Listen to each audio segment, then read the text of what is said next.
Hello, magandang umaga, no? Pero shoutout muna tayo bago tayo sa main content. Sabi dito ni M. Jezreel, hello, Boss Bungo TV, keep it up, silent viewer nyo ako sa YouTube for 2 years na daw. Lahat ng reaction and comments sa videos, lahat may sense. Natatawa lang ako kung sinisinghalan mo reaction mo habang tumatawa. Anyway, mga kababayan ko, no, nagpapabati si Sir M. Jezreel. Pa-shoutout daw.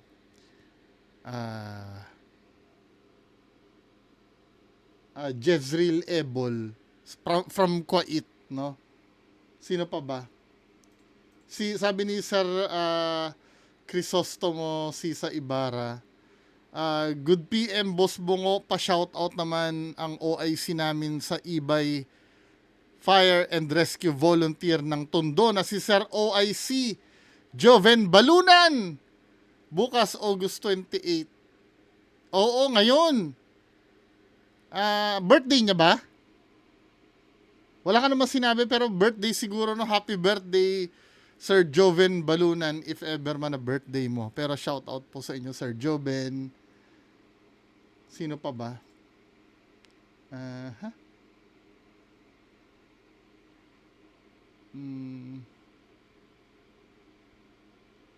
Sabi nito ni Sir Christian, no? Pwede request sa inyo video reaction sa pagsabi at paggamit ng stupid word kay Acosta. Sino 'yun? Next. Wala na? Okay na tayo? Sa mga nagpapa-shoutout? Nagsha-shoutout po ako, PM nyo ako sa FB page siya, Bungo TV FB page. Ito, si Sir Neri Chiu Ausente. Boss B, good morning, pabati ako next video mo. Tapos na birthday ko pero okay lang din siguro to. Saka sa wife ko, si Ma'am Chrissy Bell ng Siemens Hospital Cebu. Kahit off duty, pinapatawag lagi. Especially nung may-ari ng ospital para mag-insert. Isang turok lang kasi unlike sa mga co-nurse niya. Proud ako sa kanya. Oy, kapwa ko nurse. Ma'am Chrissy Bell ng Siemens Hospital Cebu. Sino pa ba? Wala na? Ma'am Melissa Miko Ardales. Shout out po sa inyo. Okay na?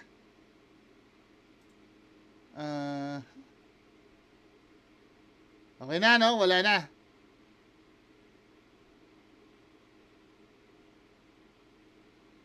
Ito si Sir Johan Lazaro. Na shoutout ko na ba to? Hello, shoutout Sir Johan Lazaro. Anyway, so sige, ihiwalay ko na to, no? Unahin ko lang itong shoutout lang talaga. Then next video, may niisip ako eh. Next video na siguro. Bagay 3 minutes lang naman, ano. Sige na nga. Kasi pupunta ako ng hypermarket. Bibili ako nung kangkong. Yung kay Sir Josh Bohica. I-review ko nga yung kangkong. So babalik ako. Andito ako sa mall. Pupunta muna ako sa depth store. Doon ako titingin ng kangkong chips na i-review ko. Hindi ito yung kangkong, yung KCO ba yun?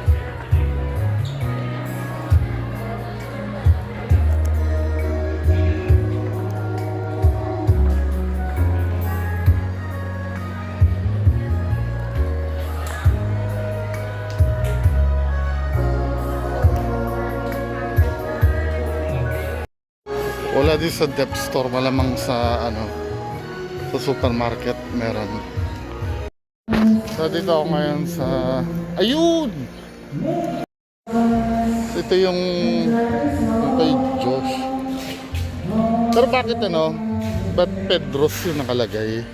Ano yung pinaka-default? Ito classic. 152? Wala bang mas mababa? So ito yung mga flavor. Gagastos ako 152. Magpalipad kayo ha. It classic. May cheese. Dami ah. Ito may chocolate pa oh. Spicy. Salt and vinegar. Sour cream. Barbecue. Barbecue meron na. Sour cream. May spicy. Ito. Walang mura lang. Para matikman. Ang pinaka ano natin itong default tong classic. O kapanahunan nyo to ano. Magkano to? 39. Mahal.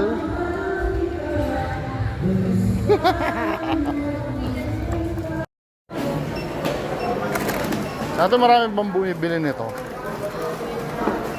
Marami ka nakikitang bumibili nito or meron naman talagang bumibili? Masarap, hindi?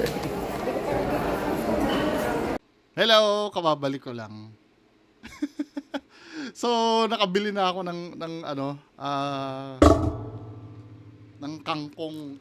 Ito yung unang bili. Mahal, men. 152 yata. Ano bang pagkakasabi ko kanina? 152. So, dalawang binili ko just in case na hindi ko magustuhan itong classic. Classic kasi ito kasi original. Bumili din ako na itong cheese para ano. So, tingnan natin ano. Meron isa doon yung iba pala yung ano, yung Kangkong King. Iba yung Kangkong King dito. Nagtataka ko ano yung Pedros. Yung Pedros na yan oh. Yan, ito to, Pedros. Sino yun? Tapos by Josh Mojica nakalagay. Kasama sa marketing talaga yung ano niya oh, yung ano niya nakalagay dito sa likod. You just grab a pack of the happiest chips owned by a 17-year-old boy, Josh Mojica. He crafted the product to perfection just inside his home. World's best kangkong chips made from locally sourced kangkong leaves from the hands of our Filipino farmers. Handcrafted leaf by leaf. Now on your hands to enjoy. Ganon din naman dito sa kabila. So iba lang yung packaging. Marami pa to may spicy pa to, may barbecue pa. Pero ito lang dalawa. Mahal kasi 300 na agad to oh. Uy, i-re-reimburse ko to sa ano ha? Reimburse. Reimburse. I-reimburse ko to sa ano? Sa palipad nyo. Sa Lunes. Anyway, no? Oy, zero trans fat. Cholesterol free daw. Ito may sticker ni ano? Ni Josh Mojica. Itong isa wala. So, bumili rin ako ng panulak sa Coco. No. Para just in case na hindi masarap. Tutulakin na lang ng ano. Pero habang nag ano ako no, habang ano, panoorin natin yung ano yung bagong video ni Sir MG. Yung kay Ato. Habang inaano ko to no, nire-review ko. Ha? So, saan ba nagsimula to? Start tayo mga men. So ito 'yon. Now, pag-open muna ng packaging. Unahin natin tong classic. Kinakabahan ako baka mamaya hindi masarap. Sayang yung ano. Ako na yung gumastos para sa inyo ha. Para if ever na nako-curious kayo, para if ever na nako-curious kayo, mabalaan ko na kayo. Ito ha, baseline, nakatikim na ako ng kangkong chips nung kumain ako sa Jerry's Grill. Parang may promo sila nun pag naka, I think 1.5 ka yata, may free kang isang serving ng kangkong chips nila. So yun yung batayan ko, no? Yung pagkakalasa ko dun sa dun sa Jerry's Grill. Lasang-lasa ko yung dahon. Ito hindi ko alam. Tsaka maganda dito, resealable yung pack no? Resealable. Just in case hindi mo maubos, isisil mo. Okay, buksan natin. Ayun na! Ito yung classic muna, men ha. Classic. So, buksan natin.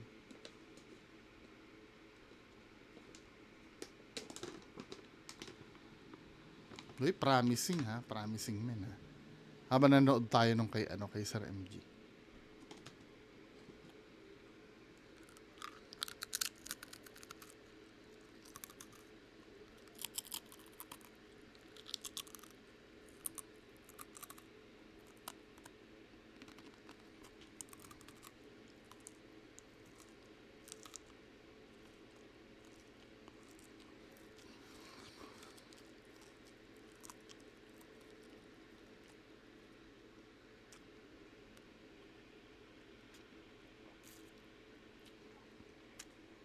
Hindi naman sa hindi siya masarap, no? Hindi lang siya appetizing kasi syempre aware ka na na kangkong yung kinakain mo.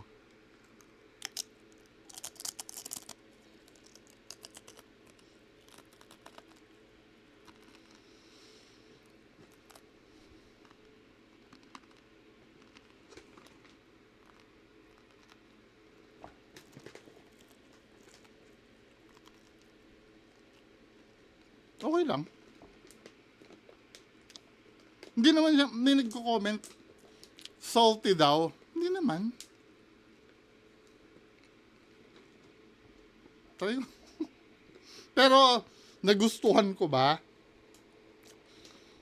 Ayoko sabihin na hindi siya masarap. Parang crispy kangkong, ganun.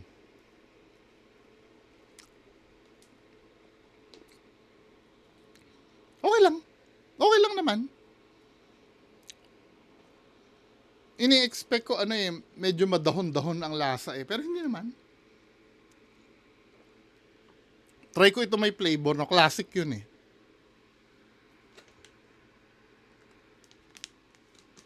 Itong cheese.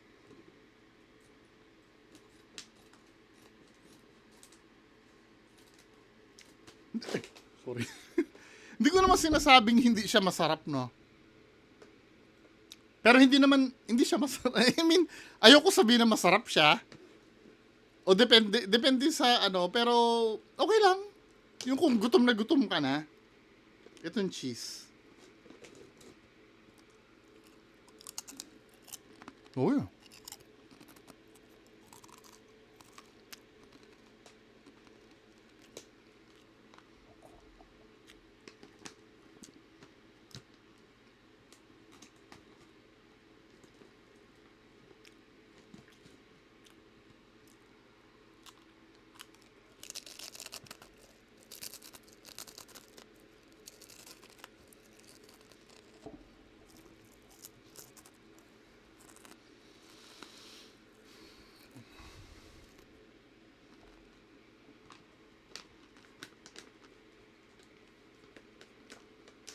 Ito, may lasa to.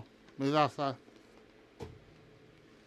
Pero nood muna tayo. Mamaya ako bibigyan verdict ko Baka maipit siya sa mga ganap na ito sa buhay niya at ni Ato, mga kahombre ko. No? Anyway, Wada, welcome sa mundo namin, ang mga kahombre ko. No? Una akong katanungan sa'yo, papaano kayo nagkakilala ni Ato?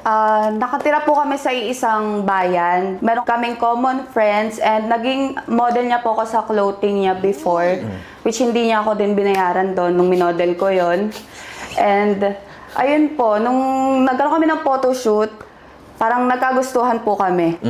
Okay. Ilang taon na kayong mag-live-in partner? 4 years po. 4 years. Okay. Now, Wada, wala naman kayong pinagkakaabalahan together kahit wala na break na kayo, di ba? Kasi wala naman kayong anak, tama? Di ba? You can confirm. Wala po. Okay, so kumbaga, naghiwalay kayo as girlfriend and boyfriend, tama? So, yun yung gusto mong ipaabot sa mundo ng social media Yes. na wala na kayo. Wala na po. Okay. Now, mga kahombre ko, gusto rin nating itanong na kailan pa kayo nagkahiwalay? Last year po ng Pasko. So, December 25, 2025. Grabe yun. Saktong Pasko kayo naghiwalay talaga. And before po nun, ang unang hiwalay po talaga namin is May. Nagkabalikan po kami, pinatawad ko po siya, sabi ko, okay, sige, sabi mo, magbabago ka. Nagkaayos po kami. Nakahawak na naman po siya ng pera. Parang malademonyo na naman yung ugali niya kasi may pera na naman siya. Nung nag-December na, saktong nag 4 years Typical sa ibang tao talaga yan, yung pag nagkakaroon ng pera. No? anniversary kami, malademonyo na naman yung ugali niya sa akin. Sabi ko, ayoko na talaga. Last na, ayoko na. Hanggang sa ngayon, wala na po, ayoko na. Okay, good. Ngayon, Wada, ano naman yung motibo ba't ka pumunta dito? Ang dami ko pong reason eh. Unang-una sa lahat, para sa akin, syempre, hindi naman ako magpapaka-hipokrito dito. Kasi nakiusap ako sa kanya na tuwing mababanggit yung pangalan ko sa comment section, may sasabihin sa akin na masama or what. Basta masabi X or Wada, makikiusap akong makidelete. Kasi may bago na po siya eh. Alam niyo naman po yan. Siguro napapanood niyo po, may bago na po siya. Netong last July po, nanghingi po ako ng pabor sa kanya. Sinisingil ko po siya at least kahit 50K a month ang bayaran niya sa akin. Gagamitin ko po sana May kasulatan kaya yun, yung utang nila? pang therapy po, pang psychologist po. Kasi hindi niya nga po ako pinagtatanggol sa comment section. Gumagatong pa po siya sa mga nagtothrow ng hate sa akin. Hindi po kinakaya ng utak ko. Tuwing mababasa ko yun, umaabot po sila sa PM sa akin eh. Okay lang po sa comment section kasi pwedeng hindi ko basahin eh. Pwede kong hindi napansinin. Pero umaabot po sa may nagbe-message na sa akin. Sobrang dami po, puro lalaki. Nahaharas na po ako. Hindi po ako nanginginig po. Ganun po yung na-experience ko. Pag nabasa ko, maghapon ko siya iisipin, nanginginig ako. Hindi po ako nagpa-function eh. Ako po, breadwinner po ako. Hindi po ako pwedeng huminto sa pagtatrabaho para lang damdamin yung mga nangyayari sa akin, yung ginagawa sa akin ng mga tao. Kaya gusto ko po sana maklear to ngayon. And ayun, gusto ko gamitin yung pera. So, ang na-establish ni ma'am dito, sana, after nung time nilang dalawa ni Sir Ato, wag na siyang wag na siyang gambalain. Parang ganun. Pero hindi mo kasi hindi, hindi mo kasi matatanggal yun eh. Lalo na kung influencer kasi yung dating boyfriend mo, tapos syempre ikaw nakikita-kita ka din. Then suddenly hindi ka na nakikita. Alam ko hindi naman kayo nag-update na naghiwalay na kayo, no? Pero kaya nga maganda if ever na mga influencer diyan wag niyo na involve yung mga mahal niyo sa buhay. Halimbawa, ito nagvo-vlog ka, ikaw na lang. Wag ka na lang magpakilala na, oy, si nanay ko, kasi kahit anong kontrobersiya, madadama yun lahat eh. Di ba? Kaya ko siya sinisingil, gamitin ko yung pera para maging okay ako kasi siya, ayaw niya ako protektahan. Protektahan ko na lang yung sarili ko. Okay, naintindihan ko lahat yan. Pero bakit ang sabi ng ibang netizens, ngayon ka lang lumabas nung may bago na si Ato? Hindi ko naman po sinasadyang matapat Forward na may to do bago sana. na siya. Pero kasi simula nung Sa utang-utang, yun yung pinaka-main reveal siya ng may bago siya. Meron Sinabi mo initially na sinabihan mo siya na pag may Wada, may please, o kaya pwede ba nasabihan mo yung mga fans mo na wag na akong idamay, pero wala siyang sinabing ganyan, ever, tama? So, kaya siguro nagpatuloy yung hatred sa'yo kasi hindi niya yan nasabi in the first place. Then ngayon, unfortunately, nabash ka, kaya kailangan mo nang lumabas kasi hindi mo na makaya yung sitwasyon, tama? Opo, tsaka po kasi Kaya wag niyo i-count ito na as personal. Kasi nag-volunteer yung yung mismong involved do sa issue na magpa-interview. Magkaiba yung pinakailaman kasi kadalasan ganyan sasabihin niyo, Ay, si MG pakialamero yan. Pati personal na bagay pinakikialaman. Pwede siguro, katulad nung yung kay Josh Mojica, di ba? Biglang naglabas siya from private. Nilabas niya. Pero pag mga ganitong bagay kasi, pag yung involved, yung nagpa-interview, yung involved na yung nagsa publiko, hindi si Sir MG. Naging platform lang si Sir MG para ilabas yung mga bagay-bagay. Usap na po ako sa kanya na ayun nga, wag i-delete niya, tulungan niya ako kasi in my part, yun po kasi yung ginawa ko eh. Tuwing mako-comment po yung pangalan niya, delete. Sa live, naka-restrict yung pangalan niya. Gusto ko ganun din po siya sa akin para smooth sila eh. Kung may bago na siya, para smooth na sila, hindi na ako kasali. Masasaktan din yun yung babae tuwing ako, ikukumpara nyo kaming dalawa. Ayoko makumpara sa kapwa ko babae. Para lang sa walang kwenta na lalaki, sa totoo lang. Okay, sige. Sige, now, so, again, ano yung pinaka-main reason bakit ka pumunta dito? Number 1, para ipagtanggol yung sarili ko. Number 2, gusto ko pong malaman nyo na I am no longer affiliated sa tao na ito, which is si Ato. Napapansin ko na yung oily nga siya. Yung kangkong chips nararamdaman ko na yung pagka-oily. Ang dami po kasing atraso niyan. Wag naman po sana akong madamay. Yun po sana, yun yung pinakamatinding ko doon. Daming Ayoko pong atraso. madamay sa mga ibang tao na may atraso po siya. Bakit? Ano ba yung atraso na sinasabi mo? Kasi nakikita lang namin si Ato as viewers na parang normal lang siya na commentator. Para siyang normal na commentary content. Ano ba yung problema na sinasabi mo? Medyo unclear sa amin. Kasi po, bukod sa syempre, ganyan yung bunganga niya sa internet. Unang-una talaga, hindi ako magkakajowa ng nagka-club.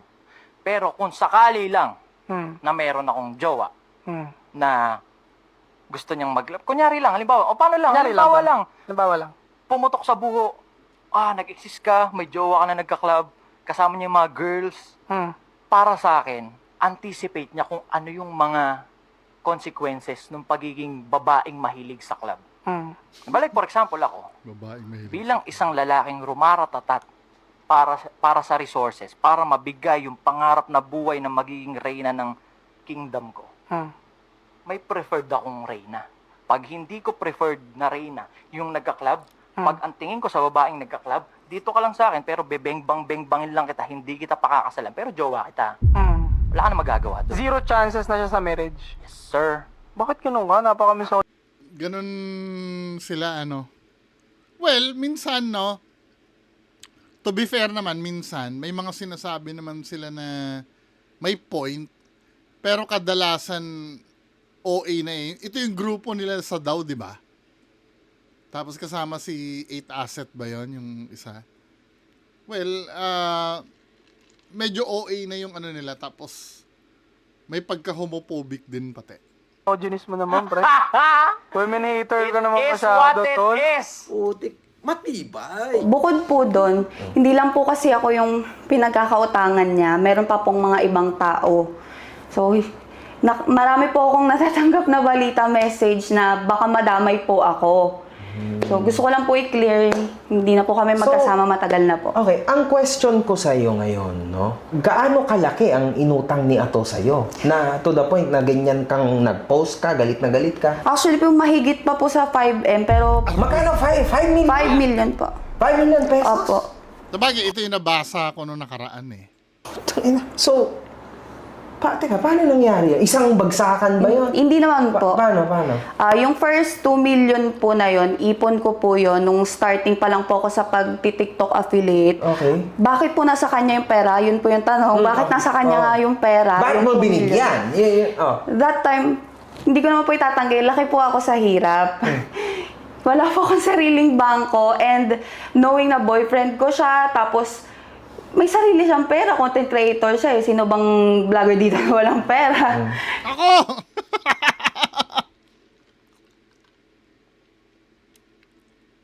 Ako. Sabi ko, itabi na lang sa'yo muna, ipunin ko sa'yo, lilista ko. Nagkaroon kami ng ganun na agreement hanggang sa nagkaroon siya ng issue 2023.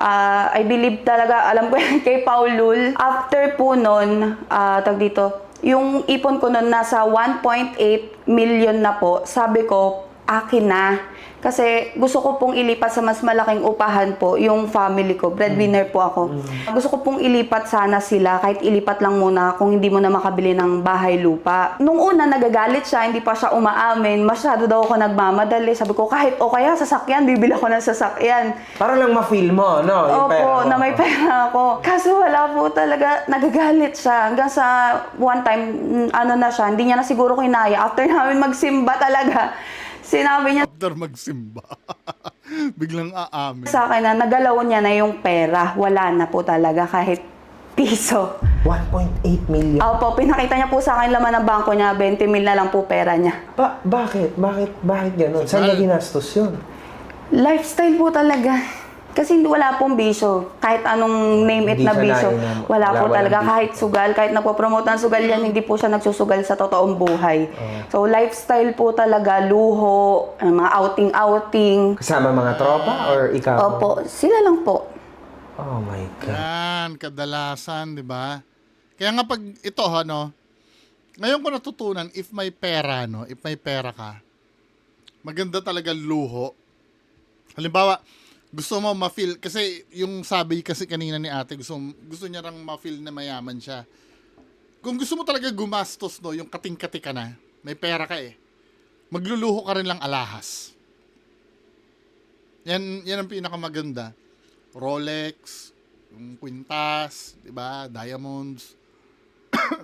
Kasi tumataas ang value nun Lupa, pwede din naman, kaya lang, siyempre, di ba, sa kalagayan natin ngayon, yung mga binabaha-baha na yan. Pero pinakamaganda talaga, wag gadget gadget na luluma Pero yung alahas talaga, yun ang magandang luho. So, nasunog yung 1.8 mo. Ilang taon mo yung pinagtrabahuhan? Buong 2023 po. So, 1 year. Sinunog Opo. lang ng ganun. Opo. After nun, so 1.8 na tayo. Sabi mo, 5 million. So, ano yung next? After po nun, syempre, mahal ko siya. Pinatawad ko po siya. Sabi ko, Siyempre, tinatawag. sabi ko, okay lang, basta next year, hindi na mauulit yan. Ibalik mo na lang. Tutulungan kita. Syempre, mahal ko. Hindi ko naman itatanggay. Mahal na mahal ko talaga. After nun, since, yun nga, nagkaroon siya ng issue, nawala yung page niya, nawalan siya ng sahod, as in zero talaga, as in wala siyang pera. Ako po yung nag-shoulder ng mga bills, lahat, name it, sasakyan, motor, ultimo credit card niya, or allowance para makipagkita sa i-collab niya, pera ko po. Sinuport ko siya kasi I believe makakabangon pa siya, tapos matutulungan niya ako, tapos magiging okay kami. Magiging okay yung ending, pero hanggang sa tumagal ng tumagal, hindi ko na rin po natitiis. Actually, wala naman sa akin siguro yung pera. Para sa akin okay lang sa akin yun na nawala sa akin yun Yung isa pa sa pinakamabigat na inaano. Kita mo, mabait si Ma'am Wada. Ganyan magmahal din ng mga babae talaga Oy, bumabawi ako sa mga babae Shout out po. Yung pagtrato po sa akin, parang hindi, kahit tao man lang. Hindi Kung ano po yung napapanood nyo sa internet na, ganito nyo itrato yung babae, dapat ganito ang babae, ina-apply niya po sa akin yun sa totoong buhay. So kung gaano kagrabe yung mga sinabi niya, ginagawa po niya sa akin yun. Wow. Tulad ng, bigyan mo kami ng example. Tulad ng eto po, wala pa po akong pera nung time na to. Siya po ang may pera. Kaya po ako nagkaroon ng sipag. Ginawa ko pong gasolina tong words na sinabi niya sa akin. Sex lang daw po ang pakinabang ko po sa kanya. Ginawa ko Sinabi po niya yun sa personally? Opo. Wow. Mata sa mata. Anong sinagot mo nun? Sorry. Dapat that time umalis ka na di ba? Hindi na po ako naka-imek. Tapos syempre sa isip-isip ko. Anong na-feel mo? Na-hurt po ako sobra. Hindi pa ba yun yung turning point na dapat talikuran mo na siya nung oras na yun? Kasi kupal pala siya mag-isa. Hindi ko po alam pero mahal ko po talaga. So okay na yun. So pinalagpas mo yun. Opo. Tama, okay. Simula po nung sabi ko, kailangan may pera din ako. Kailangan kong patunayan yung sarili ko. Which is, Para siguro kung na-addict dun sa part na hinahanap ko yung validation niya kasi nga sinabi niya sa akin na wala akong silbi sa kanya kung hindi sex. Doon ginamit ko siyang gasolina para kailangan may pera din ako. Doon ko na-discover yung TikTok affiliate. Tas tuloy-tuloy na hanggang sa ako na yung may pera, wala na siyang sahod. Tapang din ni ate, kung ibang babae ang magbe-breakdown yan or iiwanan si ato. Dapat nga, iniwanan mo na nung time na yun eh. Kasi yun eh, hindi na siya healthy. Ang tingin na lang sa'yo, isa kang material. Ako na sa lahat. Nabaliktad. Opo. Ako'y parating talong-talong ka. Aldab na makidi. Pag nateta, ay karutin mo. O bakit? Kaya pati pag may kailangan siyang pera, kunwari magpapasend siya ng 100K, di ko na rin po tinatanong kasi kung para saan eh. Magsasabi na lang siya, kailangan ko ng 100K, kailangan ko ng 50K, send mo sa akin ngayon. Hindi na po ako nagtatanong, send ko na lang Kumbaga po. sa mga needs niya. Opo, needs kasi tiwalang-tiwala naman po ako sa kanya talaga nun. Grabe. Hindi ko naman po tindi. itatanggi. Grabe yun. Kung Pang party-party lang yun. Okay lang sana kung bumibili ng mga collectibles. nakikinig Diba? ka At man least may nakikita ka or pinapagawa ng bahay. dito, ato, alam mo, nakakausap mo din ako noong may nangyaring alitan sa atin, tas end of the day, natauhan naman siya noon. Nandun ka pa nga noon eh. Nakikita kita sa video, di ba? Sana naman magbayad ka sa tao kasi mukhang mahihirapan ka dito. Kawawa naman yung yung ex mo niyan. May mga times na kapag umaalis kami, mahilig kami. Alam na, papanood niyo yan. Mahilig kami kumain sa labas, punta sa ganto, sa ganyan. Siyempre, ako yung magbabayad nun, malamang. Dadali niya po ako sa mga fine dining. Yung mahal ang babayaran. Oo. May one time pa po nun na dinala niya ako sa isang fine dining na restaurant. Umorder ako, isa lang in-order ko kahit na may pambayad naman kami. Kasi sa isip-isip ko, ako na naman magbabayad nito. Isa lang in-order ko, nagulat ako. May tomahawk, filet mignon, mga gano'n-gano'n. Tapos nagulat na lang ako, bill namin 10K. Tapos nung palabas na kami, pauwi na kami, aawayin pa ako. Wala kaming mga travel or alis, yung mga kain sa labas, na hindi kami nag-aaway. Lagi niya akong inaaway kasi since mas matanda siya sa akin, nilulook up ko siya nanghingi ako ng advice sa kanya. Anong opinion mo sa ganito? Anong opinion mo sa ganyan? Nagkakaroon kami ng mga ganong discussion. Pag may mga nasabi akong mali na hindi nag-a-align syempre sa mindset niya, nagagalit po siya, tapos nag-aaway na kami, yun na eh. Tuloy-tuloy na yun, bubulyawan niya ako, sisigawan niya ako. Minsan, nasabi niya sa akin, lumayas na nga ako, ganun. Ito po yung pinaka-turning point na nagising na ako sa pagkakatulog ko. Okay. Nung in-email niya sa akin yung message na yan, saying na insecure siya sa akin, na aware pala siya na hindi niya ako tinatrato ng tama, pero tinutuloy-tuloy niya pa rin gawin para hindi ako umalis. Tingnan nga natin, chichismis tayo. Kaya lang, ubus oras to men eh. Sorry. Sa tabi niya para nasa kanya yung control. Doon ako nagising na, aware ka pala. Okay lang sana kung hindi mo sinasadya na maitrato ako ng ganun. Pero aware ka, ginagawa mo siya in purpose. Doon ako nagising. Doon ako pinaka-nagising na, tama na to. So kumbaga akala ng lahat, no? Akala ko rin ngayon na si Ato ay literal na strong guy. Yun pala, in short, kailangan ka niya. Ayaw niya na umalis ka, makipag-break ka sa kanya.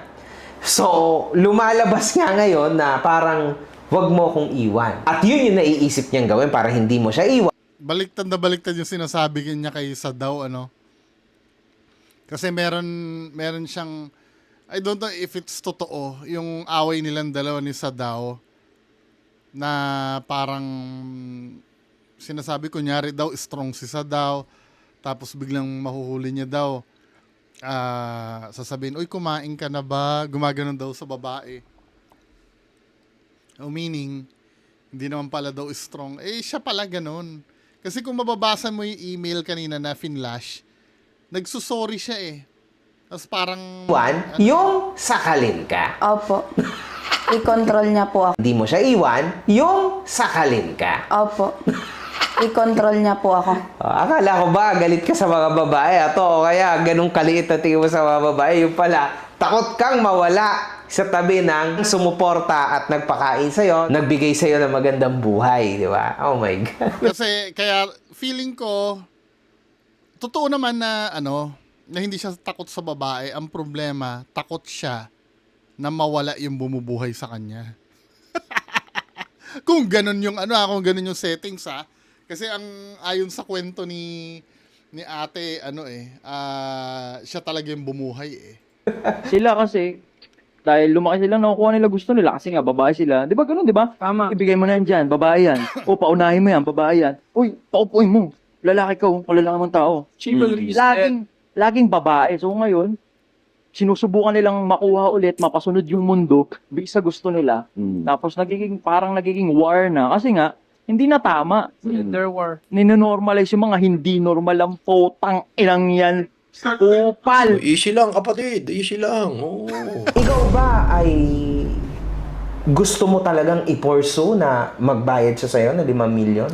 Opo, kasi hindi niya naman po sineseryoso pag may pakiusap po ako sa kanya. So, bayaran niya na lang po ako para matapos na po kami. What if hindi siya magbayad sa'yo? Ano ang iniisip mong other ways na mabayaran ka niya? Eh di, papadala ko na lang po ng love letter. Okay, so willing ka na umabante na lang. Opo. Now, I see you well anyway. Sakit sa ulo. Nakikita niyo siya, mga kahombre ko, mukhang mas okay ka. Nung una kasi kitang nakita, personal comment ko, sa video ni Ato, hindi ka gantong kaayos. Naalala ko nung nagvi-video siya, nagvo-vlog siya, Oo nga, mukha siya losyang no.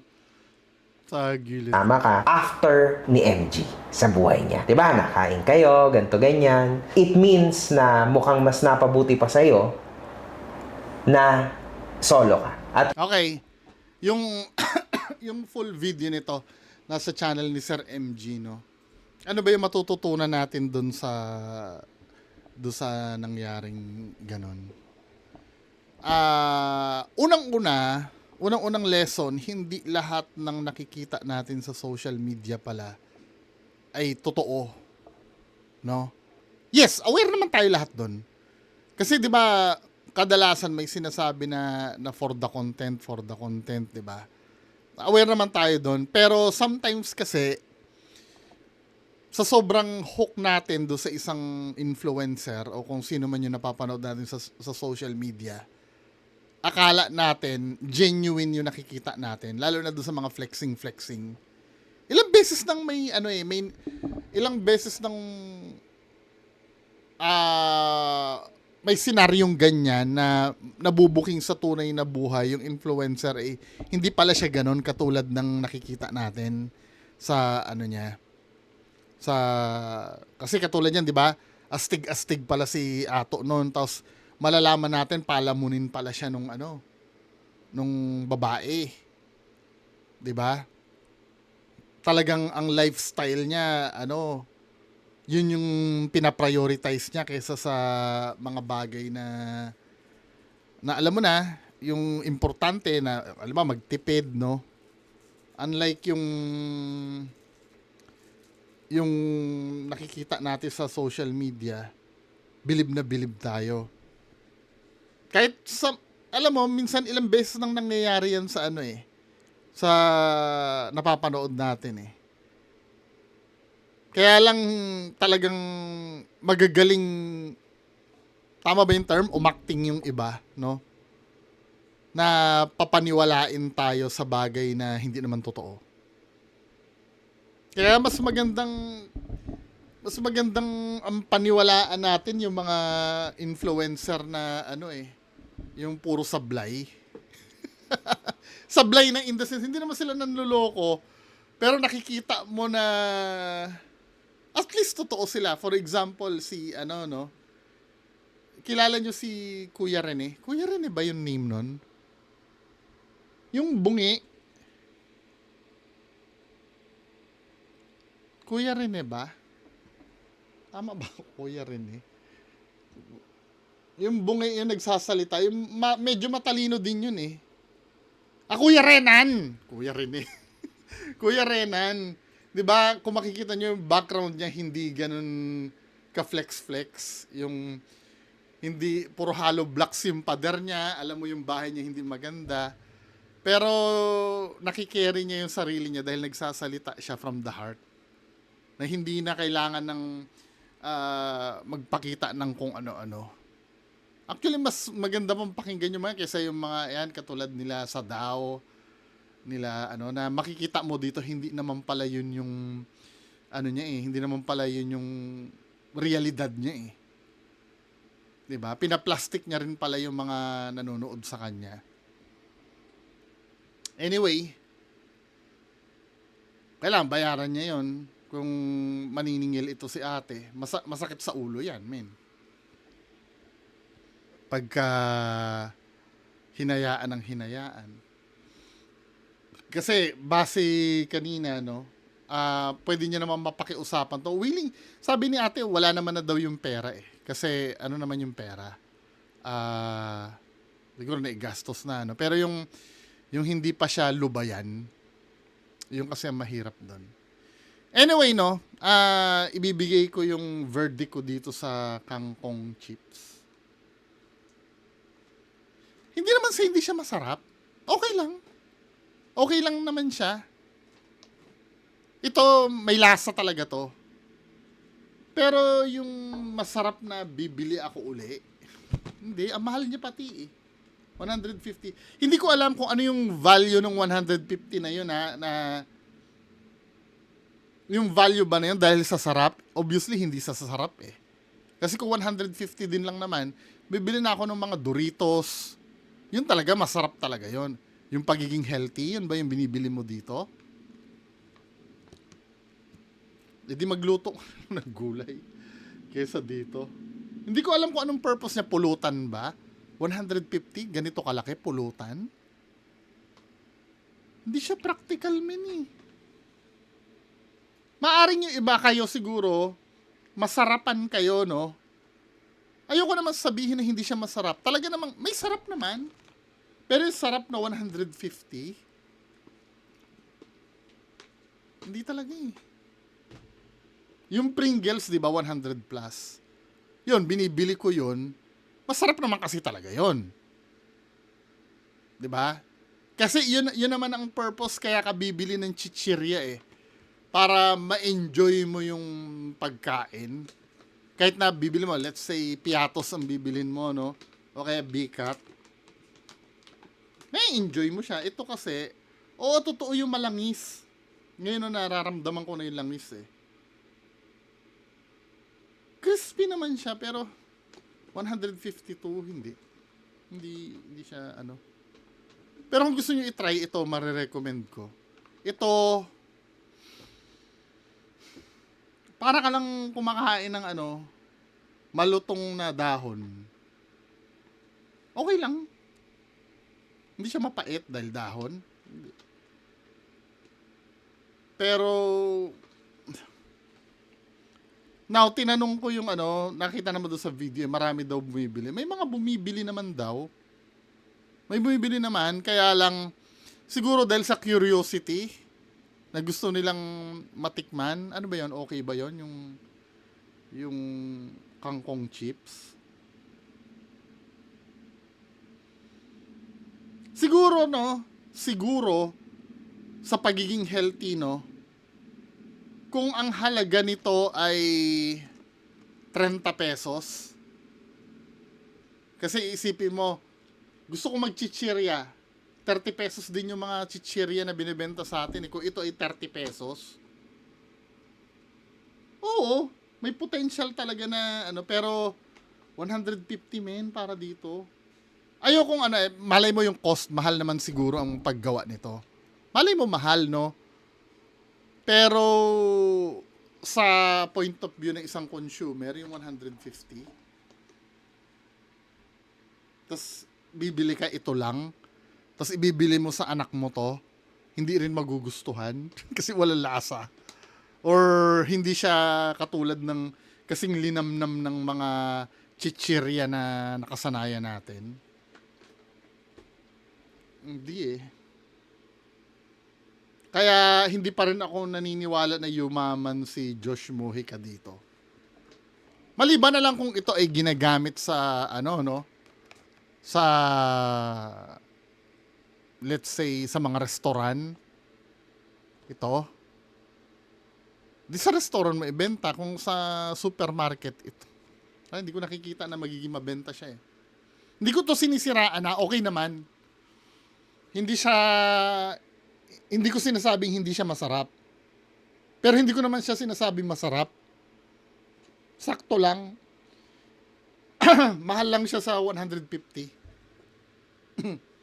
Well, ang excuse me. Ang tinutukoy kong mahal siya sa 150, hindi yung sa cost ha. Malay mo mahal kasi ang gumawa nito. Makatwira naman yung presyo na 150 siguro. Pero 150 para masarapan ka at para masulit bilang customer. Hindi eh. Konti nga lang nakain ko, parang ano eh, fed up na ako eh. No. Yun lang. Magandang umaga sa inyo lahat. Bye-bye.